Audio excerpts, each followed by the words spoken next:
Thinking about moving to Austin, Texas? Well, before you pack your bags, you might want to ask the question, are you built for this? Because not everybody survives the ATX. I'm talking extreme weather, soul-crushing traffic, monster-sized bugs, and cedar fever that might make you feel like you have the plague. If you're not ready, this city might chew you up and spit you out. So let's break it down. 6 reasons why you might not survive living in Austin, Texas.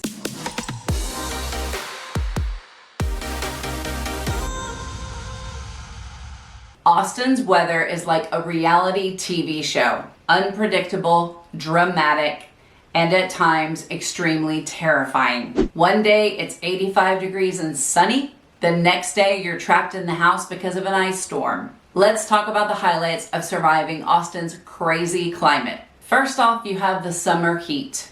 Triple digits are the norm for June through September. And thanks to our friend humidity, it feels even worse. Heat stroke is a real thing. Hydration and AC are not optional. And then we have winter chaos. We don't get snow often, but when we do, the entire city shuts down. Texas is not built for ice storms, and we learned that back in 2021. And we also learned neither is our power grid. Make sure you have an emergency plan in place, backup heat sources, and plenty of blankets. And then finally, we have flash floods and tornadoes. Have you ever heard the turn around, don't drown? That is real here in this part of Texas. Flash floods happen fast here, especially in low water crossings. So when you see those signs and it's pouring down rain, low water crossing, pay attention because the water rises so quickly and people try to cross those tiny little bridges and then get swept away. So turn around, don't drown is a saying that we pay close attention to here. And tornadoes, they might not be as common as North Texas has them, but they do happen. So my advice is to be weather aware, especially in the spring and the fall. Are you thinking about relocating to Austin and the surrounding areas? Well, I've got just the thing for you. My team and I have taken the time to create the ultimate relocation guide. This will save you hours of research, and I've linked it down below. From top employers, best hospitals, and a boatload of other things you might need to know, this guide will assist you in making your move to Austin. The best part is it's 100% free. Just click the link in the description or the top pinned comment. I hope that helps. And if you think you're going to move here and just walk around everywhere, well then what I can say to that is, bless your heart. Austin's public transit system is, let's call it, a work in progress. I-35 is a war zone. There's no off-peak time. If you don't plan your day around traffic, then you're going to be doing a lot of sitting in your car. The solution? Learn the back roads. Avoid rush hour. And never assume that a 10-minute drive is actually going to be a 10-minute drive. And currently in Austin, we have no subway and we have limited rail for now. We currently have 1 metro rail, but it only services a small area. Otherwise, you can rely on buses, and they aren't all that great either. While there are plenty of bus stops and buses, it's not the ideal route of transportation. Most residences still rely on their car. However, change is coming. The city is working on Project Connect, which is a massive expansion of public transit. This will include new light rail lines, new bus routes, and underground tunnel. While this is going to take years to complete, this is a major step forward in our public transportation for the city. Until then, things like ride sharing, Uber and Lyfts, electric scooters, and avoiding I-35 at all costs remains your best bet. Up next, Austin is proudly weird, but are you ready for that level of weird? Love it or hate it, no matter where you turn, right now there is someone playing acoustic music near you. Music festivals like ACL and South by Southwest bring in huge crowds to this city, so be ready for citywide traffic spikes. Now let's talk about the food scene. Different. Austin's food scene is definitely a playground for adventurous eaters. And while you can still find classic things like Tex-Mex and barbecue, don't be surprised to see plant-based brisket or tacos with cricket protein. We have everything from food trucks to Michelin star restaurants, and we definitely have an eclectic mix of global cuisine. The breakfast taco culture here is serious, and locals will almost get in a fight talking about which one is better than the other. And if you haven't been to Austin before, get ready because there is an unspoken dress code here. Flip-flops are always appropriate, even at fancy restaurants. Casual is king in Austin. One of the reasons why I love this city. I'm not a big dresser-upper, but I will do it for the right occasion. But casual is king always in Austin. You will see people wearing workout clothes and sandals nearly everywhere you go, whether it's a grocery store, a coffee shop, or even a wedding. Now the wedding part, I don't necessarily agree with, but comfort is priority here. The only time you'll feel out of place in super casual attire is if you're going to a big event like a gala or a corporate business meeting. But even then, you're going to see some interesting outfits at these places as well. And then another thing I like to talk about when it comes to culture in Austin being different is dogs are greater than humans here. I'm okay with this. I love dogs. I love any kind of animal, so this one's okay with me.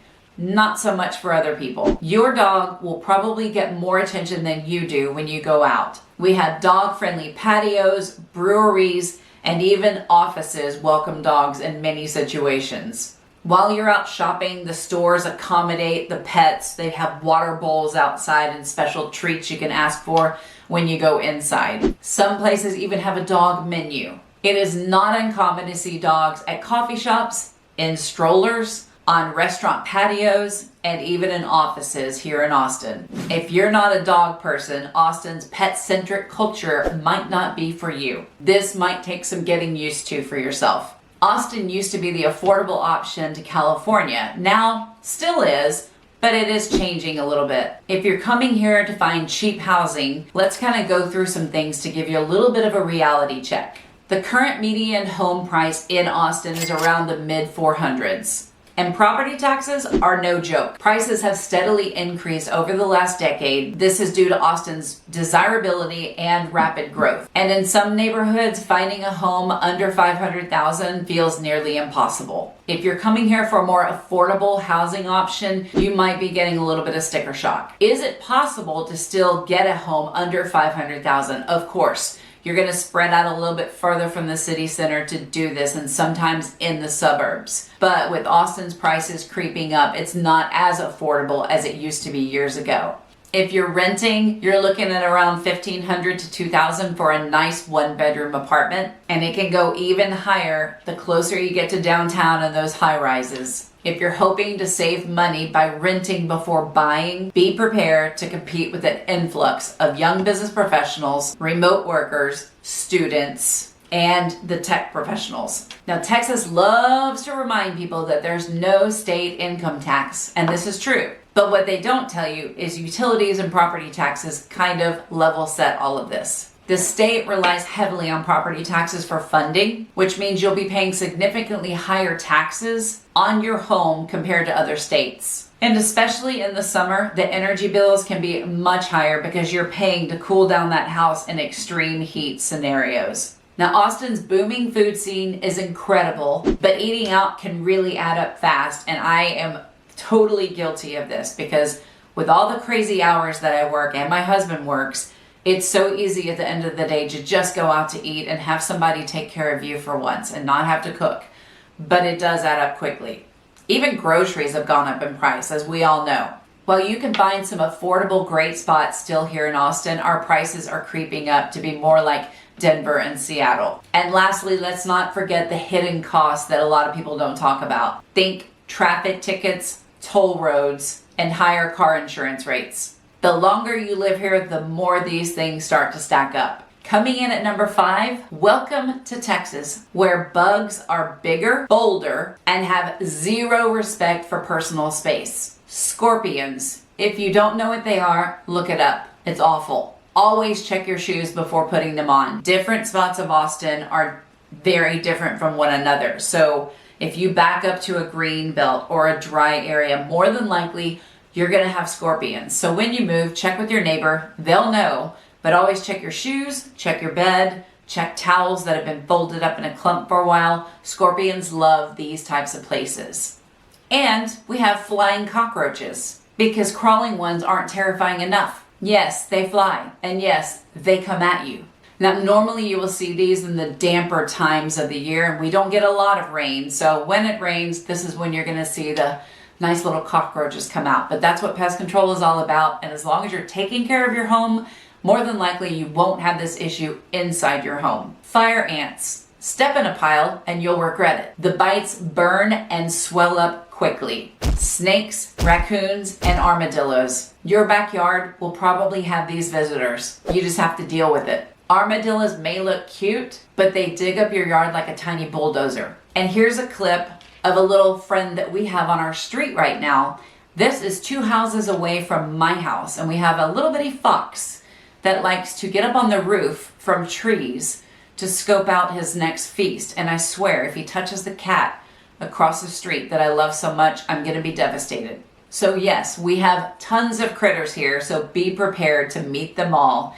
Little quick story, my neighbor next door has a 2-year-old who left the back door open. So when they left to go run some errands and they came back that evening, they walked into the house and right in the middle of the living room was a skunk. Imagine that. Can you even think about what was about to happen? So he opened the front door, got his kid out of the house, and went back in and shooed the skunk out, and it didn't spray. I don't know how this happened. He was so lucky, because can you imagine a skunk spraying in your house? You'd have to bulldoze the whole house down. You'd never get the smell out. So yes, be prepared to welcome all these critters when you get here. Coming in at number 6, the allergy season will wreck you. You think you don't have allergies? Austin will change that. Even if you never suffered from allergies before, the sheer volume of pollen in this city will make you rethink your immune system. Cedar fever is brutal. Cedar trees release pollen in clouds. You can see it in the air when it's releasing the pollen. And if I were to guess, I would say about 50% of Austinites feel like they have the flu. You'll have sneezing, itching, watery eyes, fatigue. Many people think they have the cold or a flu, but it's just the allergies kicking their butt. While cedar fever gets the most attention in the winter, Austin is a year-round allergy hotspot. Oak pollen dominates in the spring, ragweed takes over in the fall, and mold spores thrive whenever it rains. Basically, there's no break. Allergy meds will be your best friend. Many people here take daily antihistamines to alleviate some of the symptoms. Saline nasal rinses are another option. And even in worst case scenario, allergy shots can help a person survive. Keeping the windows closed during high peak season for allergies is a smart thing to do. Always changing your air filter, air purifiers. These are all things you can do to help when it comes to the allergies here in the city. Some people claim eating local honey will help build the immune system from those natural pollens because the honey has some of that in it, so it helps boost the immune system to be prepared for them. I say it's worth a shot. At the very least, honey is delicious. So, after all of this, do you still want to move here? If so, congrats, you're officially a survivor. But seriously, if you're thinking about making Austin your home, I'd love to help you find the right place. Drop a comment below. What's the wildest thing you've heard about Austin? And don't forget to like and subscribe for more real estate and Austin life content. I will see you on the next video.